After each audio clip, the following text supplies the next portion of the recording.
Welcome to Dear Business Coach, the podcast. My name's Elizabeth. Find one thing to move your business forward today with conversations, spotlights, interviews, articles, and free resources. Listen and follow and subscribe on social media.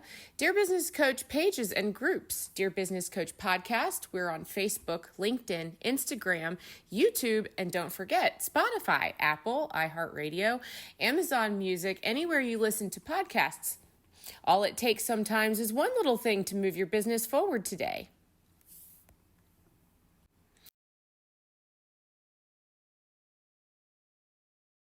Okay. Okay. Yeah, so very good. All right. Good morning, Dr. Susie. How are you today? I am fantastic, Elizabeth. How are you today? Great. Actually, you know what? Am I addressing you properly? Yeah, thank you for asking. So you can just call me Susie or Dr. Susie, either way. Okay, because I just realized this week that I'm not sure why I was calling you that. I just started saying that. So Dr. Susie Castellanos-Hansley, PhD, science-backed stress solutions for high achievers. I have some information here or some profile details I'd like to read, if that's okay with you. Sure, go ahead. Okay, and so listeners, I am looking at Dr. Susie's website, which is lifecoachsusie.com. And then also on LinkedIn, the About section here is really good.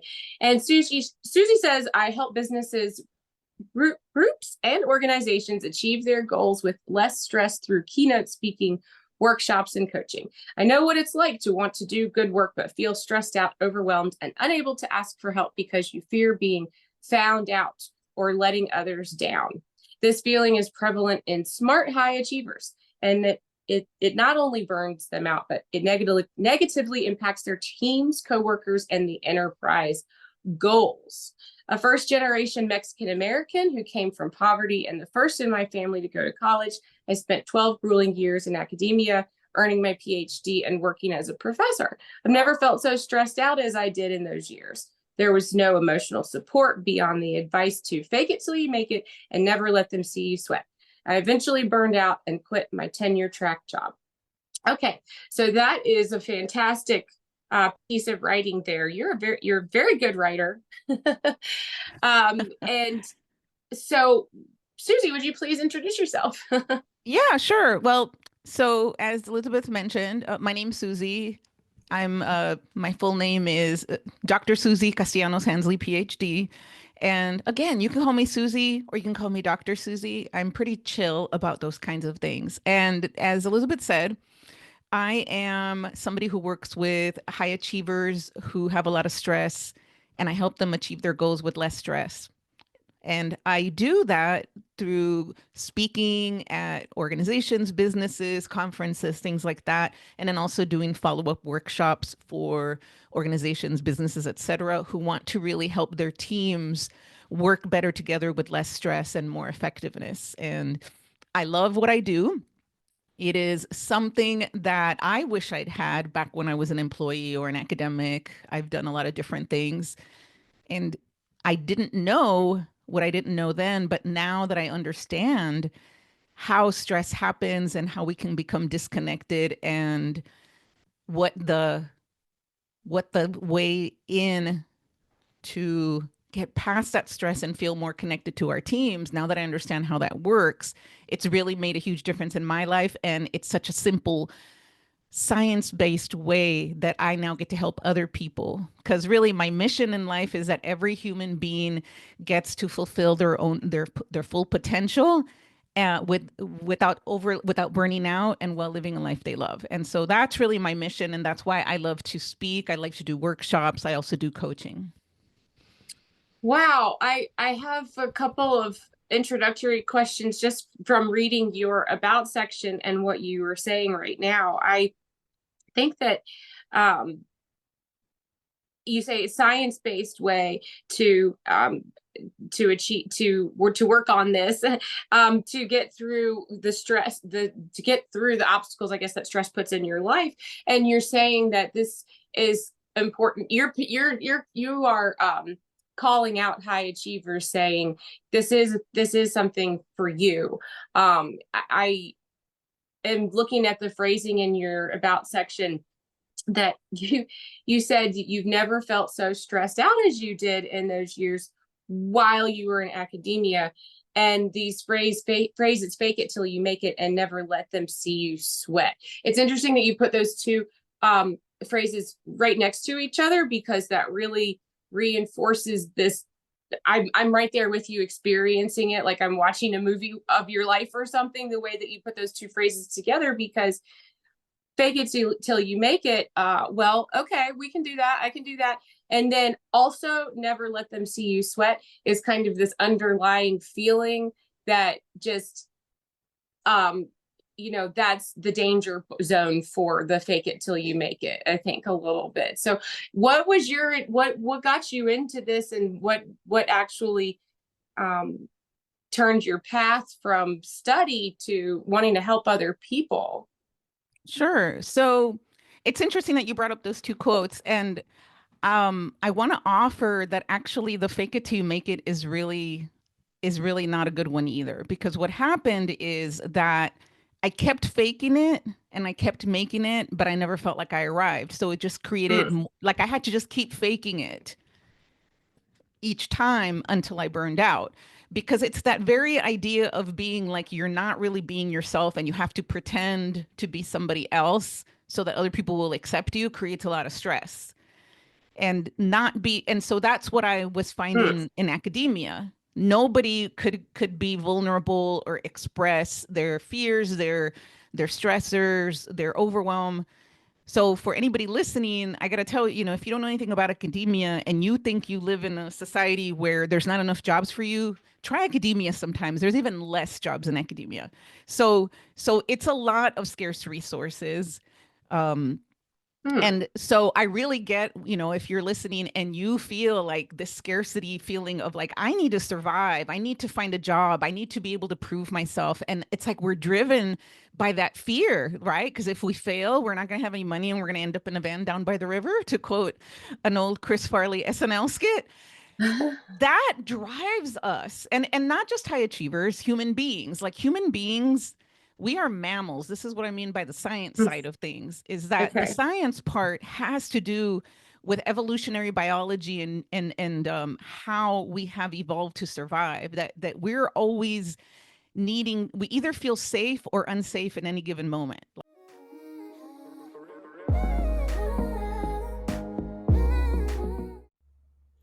Are you a LinkedIn user?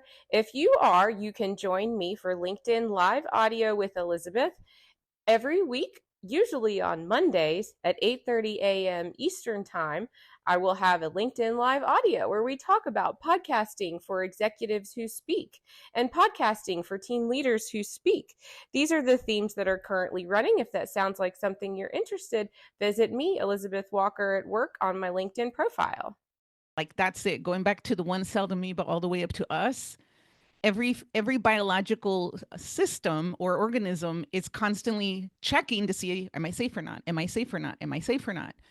And the simplest thing that I really found is that when I learned about that, when I learned about the nervous system, when I learned about evolutionary biology, when I learned about neuroplasticity and how we develop our patterns, that's when I realized that it turns out we all have an operating system, our physiology, that's designed to be scared all the time unless we can create safety. And the other part of it is that as mammals, this is a mammal thing, not just a human thing. We find safety in numbers. So what does that mean? That means we're always scared that we don't belong. Always. And that goes to 550 million years of evolution. This is not just something that, oh, well, if you're sitting around being scared of other people and what they might think of you, you should stop doing that. It's like you can't stop doing that. That's hardwired. Hmm. And so when I understood that, it was such a huge difference for me and for all the people that I help, that I speak to, because the light bulb turns on that it's like, if you feel like your fear of failing is a weakness, it's not. It's actually a smart Hmm. evolutionary adaptation. You will always be scared of not fitting in. And it's not a permanent way of being. It's just basically there's going to be certain moments where you are in where something's happening around you. I don't know, somebody sends you an email, the boss says, "Come see me right now." Let's just Mhm. say. Right. And that is going to trigger a response of, "Oh no, what did I do? Am I about to lose my job?" Yeah, be ready. And right? So we're just gonna be triggered anytime we sense that we might not belong. And so if you're in an environment like I was in academia, where there's a lot of competition and no vulnerability, like nobody willing to admit their fears, their anxieties, their stress, their overwhelm, and you're feeling it and you're thinking, "Oh my God, it's just me. There's something wrong with me." Everybody else is feeling it too, but then nobody could come together and support each other because we're sitting there thinking it's a personal weakness and Mhm. not realizing, oh, we're all feeling this, and this is part of how we're supposed to be. Right. You know what? I just realized that you said that feeling like not being yourself creates a lot of stress, and I I never get tired of listening to folks who are coming to the table who are in have a science background, because it is interesting how if you are someone who is a high achiever, or maybe you have built some patterns where um, the security is to constantly be ready for something, which is kind of like a constant state of stress. But as you said, that's your one way that some of us create a sense of safety. I'm always doing something. I'm always working towards something. That's the safety, right? For some of Hmm. us. I'm obviously speaking for myself. But you're like living in a constant state of stress, and you're saying, okay, this is an evolutionary thing, and I hear your words. It makes sense. I am paying closer attention because you have the science behind it, and that's interesting and helpful. However, it's like it seems as though this takes some work and some training to remind ourselves that um, Yes, I'm in an yeah, arbitrary state of stress all the time, and I forget. right. Because guess what? So our physiology is designed to keep us alive. So you're alive right now, Elizabeth. I am alive right now, and listener, you are alive right now. Yay, us! Our physiology that Yeah. has been saying, "Watch out! Don't get kicked out of the pack," is working because we're still here. Right. The thing is simply that we once we understand that triggers will always occur, the goal isn't to be like never be triggered. The goal is to learn how Mm. to recognize that you're triggered and work with it. And that is definitely something that I speak about. Like I do workshops and I teach people some of the things that I teach in my keynotes. You mentioned that you were looking at my website, and I have a free video that teaches you how to reset your stress in 78 seconds or less. Mhm. So even in the middle of a busy workday, you could be literally in the middle of presenting a talk, because I have done that in the past, and I'm presenting something and I am noticing my stress is getting higher, and I use those techniques and it Oh. brings me down immediately. People can't tell. Those are some of the things that it becomes important to know. And because there's basically three steps to notice, to shift it when you notice it's happening. And I like to give, Okay. before I give you those three steps, I'm just going to give you an Mhm. example of how this works in nature by giving you a very common example. So how many, do you have any cats or dogs? Do you have any I pets? have a Okay. yes, I have a dog. Okay, tell me what happens. Amazon delivery comes to the door and rings the doorbell. What does the dog do? uh, right. You thought there was a burglar at the door or something. But what does he do? What does the dog do? Barks. Barks. Yes. So the doorbell is now a trigger. It's like danger, danger, danger. That puts the dog, it starts to secrete cortisol and adrenaline. Cortisol helps him or her get glucose in the blood so they can act. And the dog barks. They go into fight mode. So I have cats. What they do is they go into flight mode. They run under the bed. Either way, they're now triggered to fear danger. There is a threat, and now they've gotten into a stress response. So now what happens once the Amazon person leaves and you close the door? What happens to your dog? Wait till they're out of sight and then everything's fine again. No barking. Yeah. And how long does it take from the moment they are out of sight to when the dog is back to normal? You thought nothing ever happened. Right. But maybe like a minute at the Yeah, most. right. Okay. So that's what I like to people to get is that the dog is going to get triggered. The cat's going to get triggered. You're going to get triggered. But what if, like the dog and the cat, you can tell when the threat is not there and you get back to it within a minute. That's how you work with it.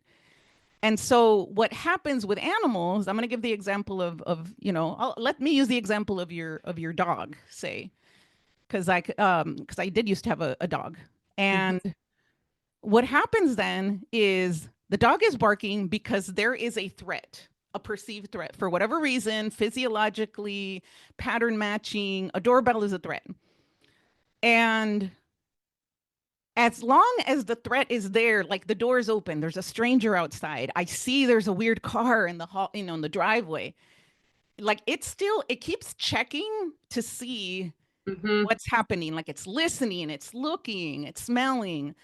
And then once there are no more things denoting a threat, the dog will probably shake, maybe yawn, maybe stretch. Right? Does your dog do that? Yeah.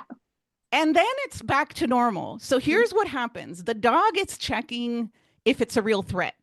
First of all, they stay and they're paying attention. Is this really, I like to use the metaphor, is this really a tiger about to eat me? And as long as it looks as like there's still signs pointing to this could be a tiger, it's going to stay at a higher stress level. There's still going to be those hormones kicking in. But because they're paying attention, as soon as the threat is no longer there, they're no longer hearing or seeing or smelling or sensing a threat, they have to shake out those stress hormones. They have to release them, because when we have stress hormones in our body, the cortisol, the adrenaline, particularly cortisol, it feels really uncomfortable. And so animals, including us, we naturally know how to release hormones like that. We cry, we yawn, we shake, we do all sorts of things. Dogs and cats will scratch, they'll lick themselves. And those are the ways that animals instinctively do to release the hormones. And then because if the hormones stay in the body never feels safe. And that's by design. Because you want to imagine, like, what would it be like if you were, say you're a deer out in somewhere in the savannah, and you're asleep with other deer, and a tiger comes lurking. Now the deer is asleep, but it senses some kind of movement that it's been learned. And then it starts to secrete these stress hormones. But those stress hormones don't feel uncomfortable. What's going to happen to that deer? It's not going to wake up and it's going to get eaten. So the stress hormones have to feel uncomfortable for them to work. Right? That makes sense. Yeah, so we are the descendants of all the animals before us who had a good operating system that's like, hey, I sense a danger, I'm going to secrete these stress hormones and they're going to feel horrible, so they get your attention. So having said that, I want to tell you then what the steps are for human beings. Okay. And it's basically the same stuff that animals do, except we have to add an extra step because of our brain tries to stress us out. Like the dogs and the cats, they don't have a prefrontal cortex. They're just present. We will stress ourselves out more by thinking. Ever notice how you could be lying in bed stressed out and freaked out? Literally no tiger there. It's just you in bed. Oh yeah. Right. So our brain acts like a sixth sense, in addition to the five senses that can tell us there's danger. Our thoughts are almost like a sixth sense that will work like a trigger, like that danger bell that then gets our hormones running of like, well, shoot, what if I don't know what to say tomorrow? Ding. Oh my God, I'm behind. Ding. Like every single zone is like a stressor, a stressor, a stressor. So our thoughts are stressors too. So what we want to do is remember like those automatic thoughts or different things are, initially you're not going to be able to really stop them from coming. So it's not a matter of I shouldn't think that because that's a stressor now. When you think, oh, I shouldn't think that thing, there's something wrong with me because I'm thinking that thing. Yes. And that's where rumination comes in, right? Like we're so stressed out because we're ruminating that we've already forgotten about whatever the initial stressor was, the doorbell. So the first thing is just to notice, step one, A for awareness. Have awareness that you are triggered, that you are feeling the cortisol and adrenaline in your body. Okay. Because it's happening unconsciously all the time. And the key is that we cannot interrupt it or stop it or work with it, whatever we want to do, unless you even know it's happening. So that's one of the things that I do teach people in my keynotes and in my workshops. It's like how to tell when you're triggered because it's in the body. It's not going to be in your head. So then step two is B for body. So we had A for awareness. Now we're going to go B for body. And B for body simply means release the cortisol. And so one of the things, and that's how you reset the body, right? You reset the body. So it's like the same thing that the animals do when they shake or yawn or scream or cry. For us, the best stress reset when you are really worked up is to cry. But I know that our society has conditioned us not to do it. But crying is amazing. So Mm, I'm not going to say go out and cry more, but if you ever feel like crying, allow yourself to do it because the mm, cortisol comes out in the tears. The adrenaline is released because you're sobbing, and it also secretes more oxytocin, mm. which is that love hormone. And oxytocin basically, uh, I'm trying to think of the right word. It basically negates cortisol. So when Oh. you have oxytocin, your cortisol drops, right? Oh. So crying is great. And then there's all sorts of other things that I teach about. But if you do the 78-second stress reset, you're going to learn three things that will help you reset your stress fast. And it's all physiological. It's all the things that we are designed to do. So once you do Mm, B for body, then there's some more things you can do. The like in general, it's going to be about naming the emotion. And that one's a little bit hard for most people mm-hmm. because we don't often talk about the emotions. Like we will think, well, I'm feeling that they are a jerk. There is no emotion. There is no, if it's got a sentence, it's not an emotion because an emotion is a single word thing. But if you can be like, Oh. I feel upset because I think he's a jerk, that's different than saying I feel that he's a jerk. Really? Yeah.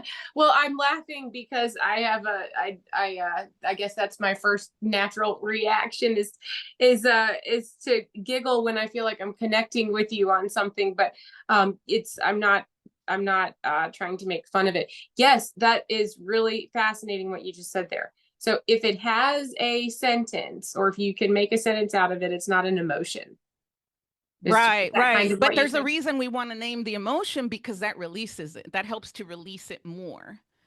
Because Okay, so yes, those are yeah. really two different distinctions. So I'm familiar and sort of comfortable with talking about this idea of, okay, let's recognize and name the emotion. And as you just said, that's not easy to do. Furthermore, if you can say a whole sentence around it, that's worth noting maybe that so you are the one with the vocabulary here. I'm struggling for words. So what is it about being able to form a full sentence? Is it just you're being too like analytical or something? You're really not identifying the emotion and doing anything productive with it? What is it about being able to Well, so naming the having a sentence it's like, I'm not saying there's anything wrong with that. I'm just trying to make the distinction that that's not going to release your stress. That's probably going to trigger more. so it's right. So what I It's like a guess I'm trying practical to thing, it's like right? the putting it It, into it becomes words a is more rumination. ruminating. Yes. So if I say, I feel that he's a jerk because he did this and da da da, da, and but you don't name the emotion, that becomes a trigger. It becomes like a complaint. And Yeah. Okay. complaining tends to trigger more. It becomes another little bell of like, they're such jerks and they never listen and da da da. Right. So if I thought that was going to help you with your stress, I'd be like, yes, complain away. And I used to, because I used to be a big complainer. I mean, I'm not some saint here who always knew how to do this. This is something that I've learned really in the past 3.5 years and that I now teach people. But it's simply understanding, like, so for me, I'm really practical. It's like, if it works, do it. I have found the things that work. I found the science that explains why it works. It has worked on every single person I help. And so then for me, it's like, that's why, and that's why I say what I say. And it's just paying attention, because you can feel what it feels like if we say sentences about our thoughts about something that's bothering us, but we never say the emotion. We feel worse. Yeah, they are a Mm. jerk. Oh my God, they're such, whatever. AHs. Oh, right. Okay. But if we say the emotion, like, the emotion is a lot harder to say, simply because we have not been taught. We have been taught not to mention emotions because they're a sign of weakness, right? But Hmm. the thing that's crazy is that's why for me it's like, when I just go down to the science about it, and that what really helped me is recognizing this is not a personal flaw that I have an emotion. It's what I'm designed to do. I am designed to be sad at times. When something happens, cats and dogs will be sad when sad things happen, and they express their sadness, they express their anger, they express their fear. And it is in expressing it that they get through it faster and get back to it. Hmm. And that's what we're designed to. So it's not about being necessarily like it's really just, my whole thing is like really helping people get that there's science, and it's practical. The science of understanding how your emotions work, how your operating system works, how your physiology works.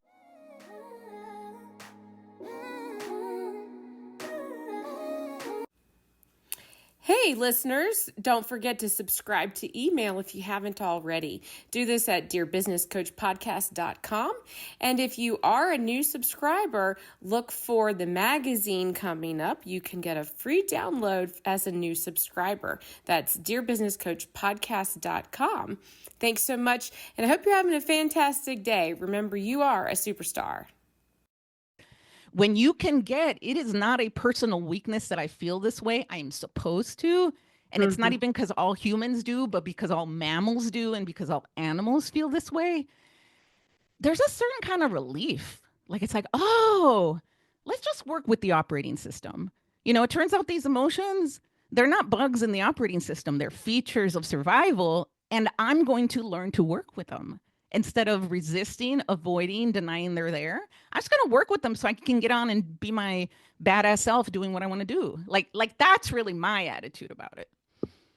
Yeah, well, and okay, so this phrasing again as great bug, it's not a bug in the operating system, because where that it is really easy to feel that if I'm having an emotion, does this at work or in a work related situation, of course it doesn't have to be at work, maybe even more so important when maybe it's Absolutely.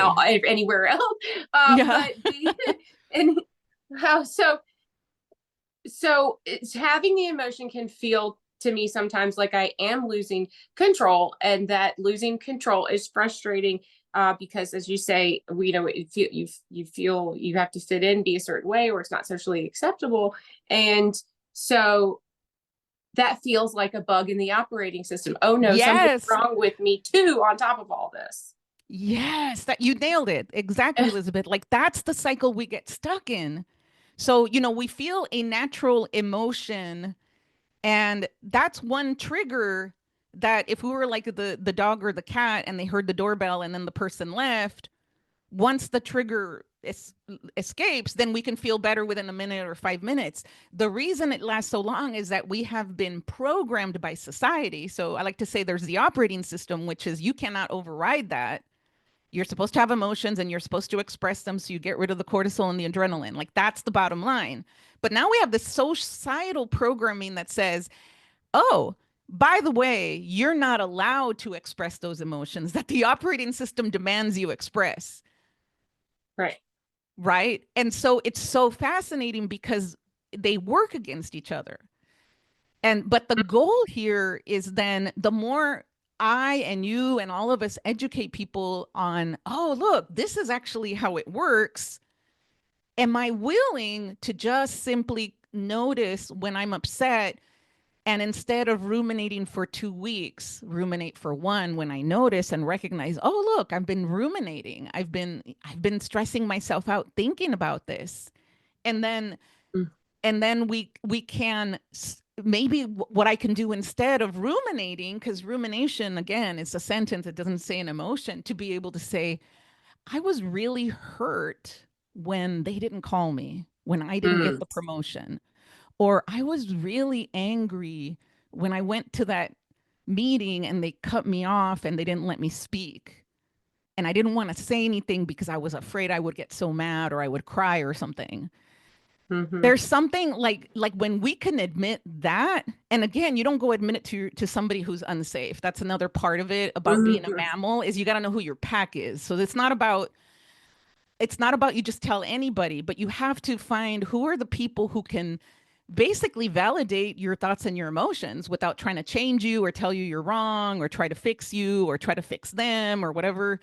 But that's another part of what I teach, what I coach on, what I speak on, what I do workshops. It's knowing who is a safe pack member. Mm. And you don't need a lot of them. You just need a couple. But when you know who those are, and again, this is part of being a mammal, is we need packs to help co-regulate us, and we co-regulate them, you know? So it's about the more we can shift our mindset and our attitude toward emotions as being simply things that want to be named and witnessed and validated, when we can do that, they pass. And then Mm. they do. Like you just like when you can witness, name it, validate it, you feel better. You feel better. And then suddenly the cortisol and the adrenaline releases, your prefrontal cortex comes back online, and then you're like, oh, okay, I feel better. Now I can think about how I want to deal with that thing originally. So it's actually like a super simple thing. But like you said, Elizabeth, it's hard to remember it and it takes practice. And there's ways in which I help people with that. But the one thing that I would say is if you can just take away from today is that your emotions are not a sign that there's something wrong with you. They're a sign there's something working right with you. And it's not anything to be ashamed of. It's actually, they're trying to protect you. And when you can learn to work with them, you will stress less and you will create better communities, better teams, and a better life. Have the reset your stress in 78 seconds. So I'm on susiehansley.com, and that is a place where I can put in my email address and my name, and that looks about as simple as it is. Mm-hmm. Cool. Okay, very good. All right. So, and let's see. Oh, it's 10:09 already. So before I let you go, let me make sure that I tell people also to get in touch with you. This looks like the best thing to do is get your free resource first. Sure, you can do that, or just go to my website. There are two different buttons on that will either lead you, if you're interested in coaching.